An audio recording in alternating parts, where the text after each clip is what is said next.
Good morning, everyone.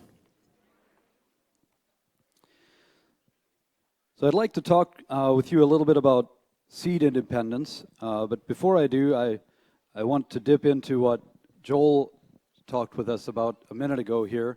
One of the things that was important for Rebecca and I with our children, or for me especially, was that I would get to work with my children. And when Brenton and Logan were young, I wasn't sure that I would get that opportunity because both of them didn't really think that working with Dad would be that much fun. And it might have been because Dad worked a little bit too much. I never asked them why. But one thing that I did was when they were resisting me a little bit, I said, okay, I'd like for you to work for me for a year or two, and then you have to work somewhere else, because I don't want you to grow up with me being your own boss, with me being your only boss. And that relieved pressure from them, and now they felt like, okay, they could work for Dad. If they didn't like it, they had an out. And today, both of my sons are working with me, and I'm extremely grateful for what Brenton is doing at Berlin Seeds and what Logan is doing at Carlisle Printing. Another little thing on regarding what Joel shared with us, one thing that was difficult for me to do, but I think I got it done pretty well with our children, is I never used work as a punishment. Work is never a punishment. Taking away fun things can be a punishment, but having your children do work as a punishment, I think, sends the wrong signal to our children. It sends the signal that work is a pain, and when I do something wrong, I have to work harder. Okay, so seed independence. Feels a little bit funny for me to talk about seed independence and own a seed distribution company, but one of the reasons that I bought Berlin Seeds was because I believe that it's crucial that the ownership of seed and care for seed is in individual hands and not just in corporations' hands and not even just in a seed distributor's hands. So just to see how many of you here, I'd like to know how many of you have saved seeds in the past. Can I see a raise of hands? How many of you have saved seeds? Good portion of you. How many of you have saved seeds and failed? About the same amount. So there you go. Thanks for giving it a go. I'm not going to tell you how to save seeds today. I just like to give the big picture perspective of why it's important, why I believe it's important that individuals care for seeds. So my goal is to convince you that seed steward is important and possible. Personal seed stewardship is important and possible. And hopefully, by the time I'm finished, I'll have convinced you that you can do something to steward seeds, either yourself or someone close to you. The single thing that got me focused on paying attention to food as well as seeds was when I realized one day that the gluten intolerance and lactose intolerance and food allergies in general shouldn't be normal. And a lot of people around me were suffering from those diseases, and people from all walks of life, from all spiritual beliefs, from all, the only common thing I could find was food. So I decided to pay attention to food. Well, after a year or two of paying attention to food and thinking about food, just kind of passively thinking about it, I realized that David Klein, a friend of mine, long ago, when I was between 7th and 8th grade, and then after the 8th grade, I took my bicycle and rode 12 to 15 miles to close to Fredericksburg to help with thrashing and making hay. And during those days, he was on the thrashing crew, and he would say that we are a seed-eating species, or we're seed-eating people. We are sustained from seed, and that stuck with me, and I landed there after paying attention to food for a little while.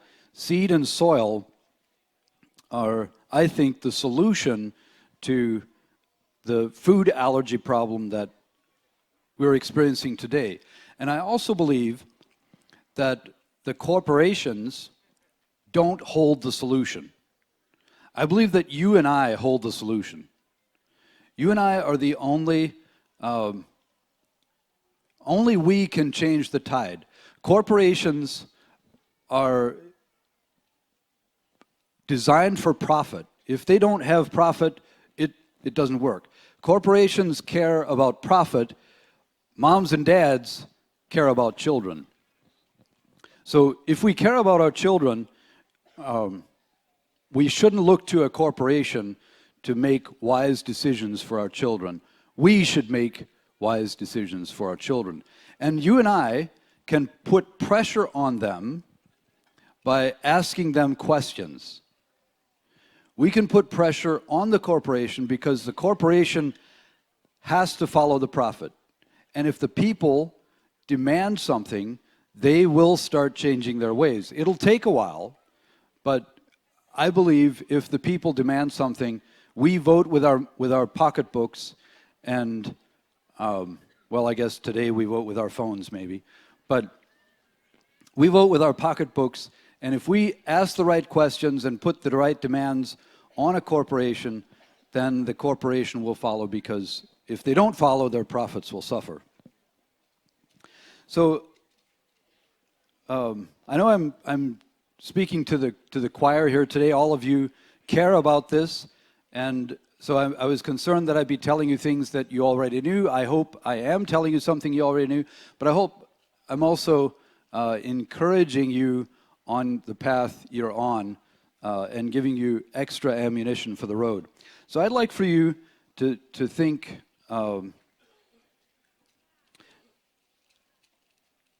when you're thinking about food, I think it's important that we cash the check regarding food. What I mean by that is the way we've been doing food in the past, is it working or isn't it working? If you believe it's working, then don't change anything. If you believe it isn't working, then change one thing. Just change one thing. When I think about cashing the check, I remember, I'll share with you a personal story, again about my two sons. When they were younger, they had this favorite pastime of fighting with each other, as most healthy young boys do that are 2 years apart in age. And generally moms don't like when boys fight. They don't understand why in the world two human beings would be wired in a way that would cause them to fight. And so I was generally called upon to keep the boys from fighting. And one day, a couple times I had spanked them and said, listen, we can't fight. You have to stop fighting. And that wasn't working. I thought, okay, what do I do now? Spanking isn't working. And I remember sitting there thinking, I don't know what to do. I don't know what to do. And I thought, wait a minute. I'm telling them not to hit each other, and I'm hitting them. And I know spanking isn't hitting them, but physically, I was striking them and spanking them to keep them from fighting. I thought, you know what? That's probably not the best idea. Let's stop that for a minute. So I thought, okay, what do I do? And I said, got both of my sons, I had an idea. I got both of my sons sitting in front of me. I said, you know what? You like fighting, don't you? Yep, we kind of like fighting. You know, we just enjoy it. Well, let's try it out, I said. Here's what we'll do. You hit me, and then I hit you, and you hit me, and I hit you, and every time we hit each other, you hit me harder than you did the last time, and I hit you harder than I hit you the last time. And you should have seen Mom's eyes. She thought I was losing my head, and maybe I was. I'm not sure, but I tried it. And I said, okay. And I honestly hit back harder every time until they gave up. I was bigger, they were smaller. Today I couldn't, that wouldn't work. I couldn't do that. And I knew that, that day was coming, so I had to figure out how to stop these fights before the day came where I couldn't stop them. So they would hit me, I hit them back, and finally they gave up. And fortunately, I didn't give up. I said, okay, fighting only works if you're the biggest brother. Fighting only works if you're the toughest. If you're not the toughest, fighting isn't a good option. And if you're the strongest, if you resolve that fighting is the best way to settle something, then the ultimate of fighting is killing. So if there's two people and the ultimate of settling something by fighting is killing, one of you ends up killing the other one. Is that what you want? No, that's not what we want. Well, if that's not what you want, then don't fight. Because fighting to settle something, you did first, he did first, I did this because, it just doesn't work to fight that out. So, Brenton and Logan still fought after that.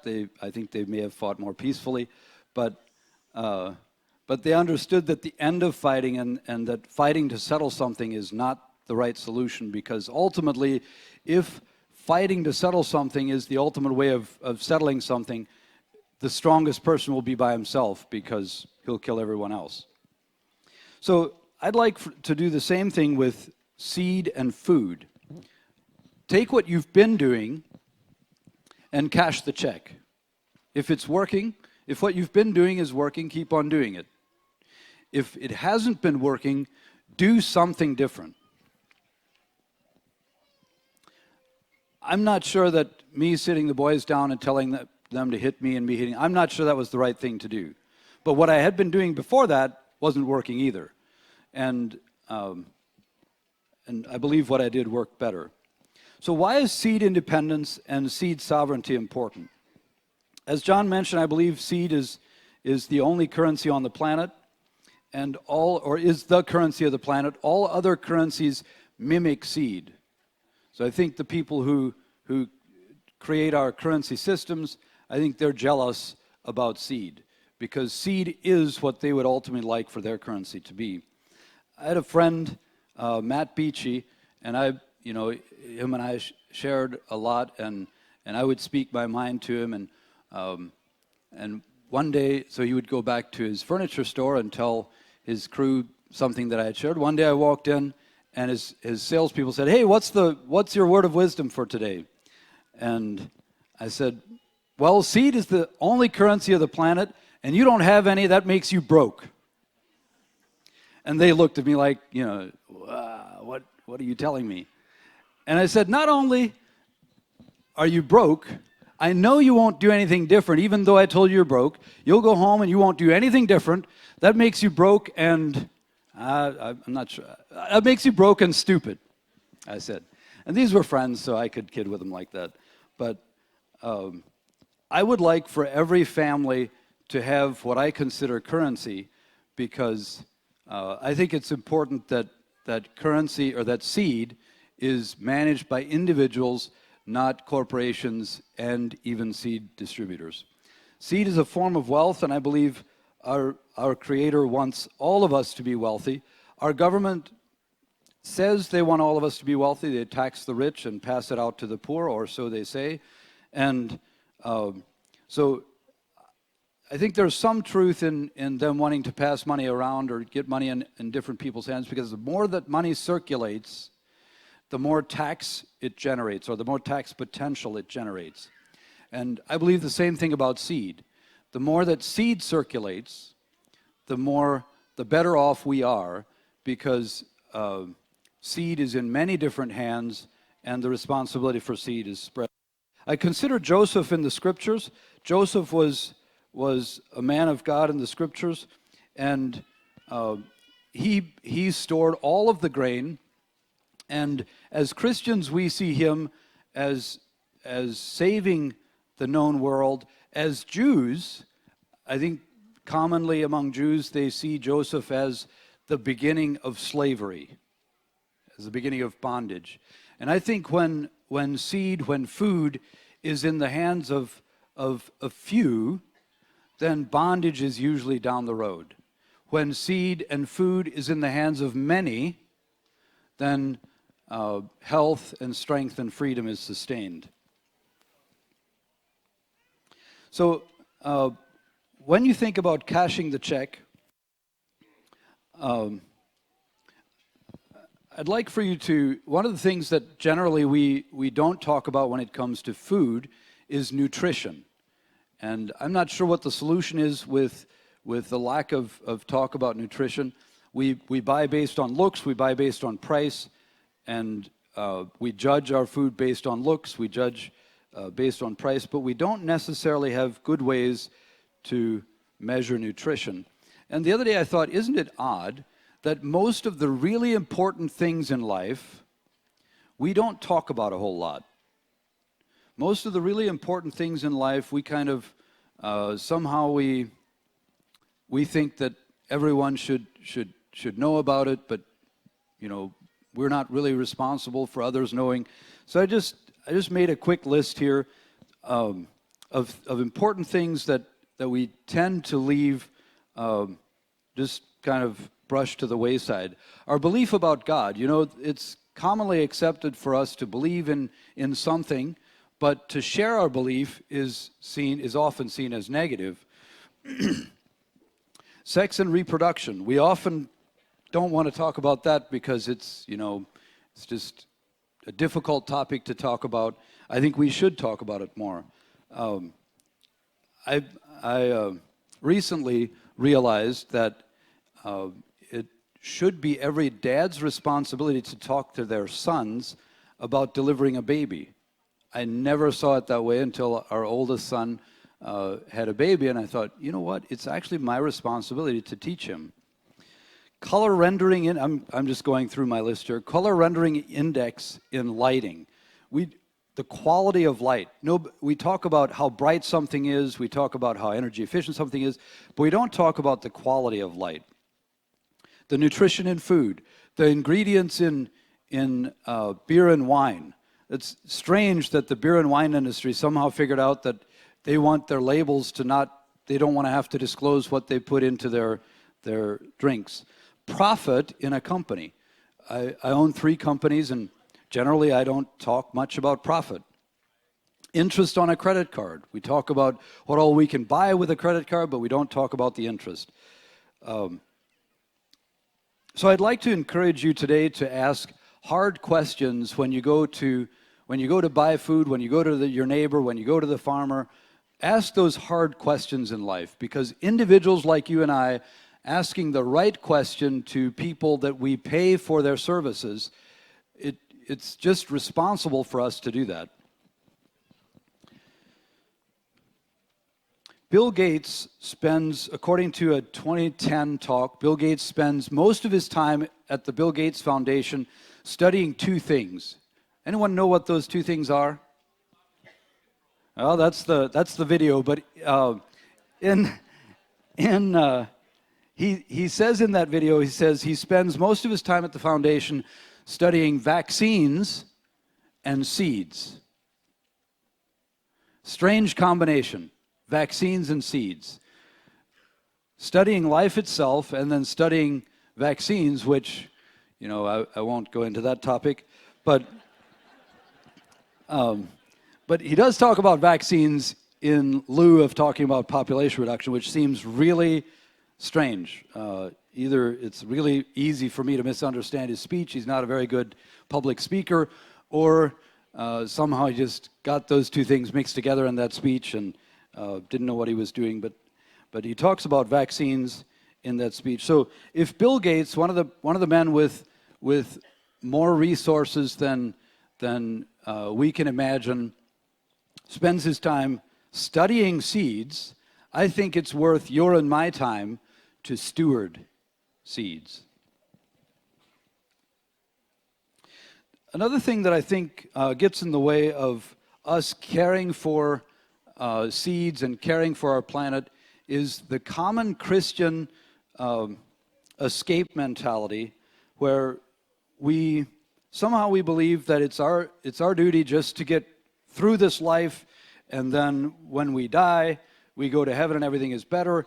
Or we think it's our responsibility to prepare for when Jesus comes back and trashing the earth somehow, not caring for the place that God created for us is okay. And that mentality, I think, strikes, or for me, that hindered my interest in caring for the planet and in caring for the future, because I thought, well, the future is imminent, and I can't do anything about that anyway. I don't see it that way. I do believe God made the earth, and He put us here to care for it and be responsible, and He really likes us. God really likes us and our children and our children's children, and He wants us to do things that are responsible for the long haul.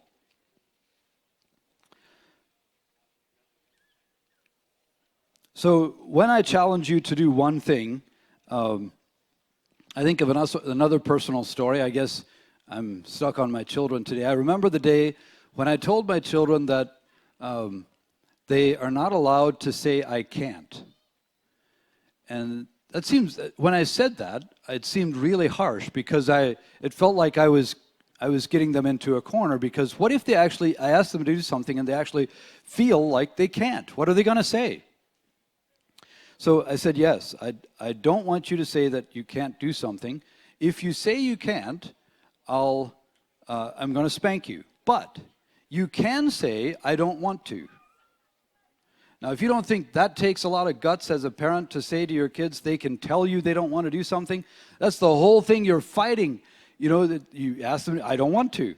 And you work hard to keep that down. Here I'm telling them that they can tell me that they don't want to do something. And I think that's important, because if they don't want to, it's important that I know they don't want to. And I'd also told them that they can say, I don't know how, and they can say, would you help me? And I felt like those three things, I don't want to, I don't know how, and would you help me, those three things give them an out, and they don't have to say I can't anymore. The first day after I did that, our oldest daughter she believed what I told her. Brianna she climbed trees. She was just a wild woman. And she was just young. She was probably 8 or 9 years old. And I think she in her mind, everything, the I can't was washed away, and everything was a possibility. So I tell you that story to encourage you as you consider seed and seed stewardship, as you consider saving your own seed, growing, doing a longer garden that doesn't look pretty to the neighbors, so that you can harvest seeds and take the time to save your own seeds and take care of your soil to make sure that your seeds do well. As you consider that, I would like for you to also not say, I can't. I would like for you to be able to say, I don't know how, I don't want to, or would you help me? But I think we're better off. I think the world opens. It was like Brianna's world opened the next day. Mom didn't like it because she was into everything. And so I hope it balanced out a little bit after that. So seed stewardship, saving your own seed, it is important. It's important that seed and food is in the hands of individuals. It's important that us as individuals put pressure on our suppliers so that they pay attention to what is important for us and our children.